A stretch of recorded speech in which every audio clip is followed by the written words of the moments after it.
Fala galera, passando aqui para dar um aviso rapidinho, ó. Detalhe, só um detalhe rapidinho. Aqui é o mecanismo da Brastemp.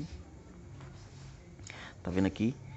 A parafuso da polia, ele tem regulagem, tá? Se você apertar na medida, ele não rala no came, tá vendo? Então não faz aquela zoada parecendo que tá com problema de came. Agora, se você aperta mais a polia, vou mostrar aqui a vocês. Aqui. Apertei a polia. Ó. Ó, ralando, tá vendo? Ó. Ó.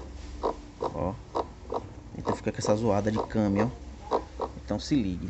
Só afogar um pouquinho.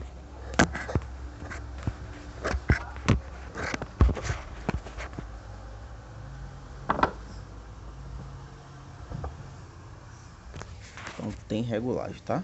Ó, acabou o problema.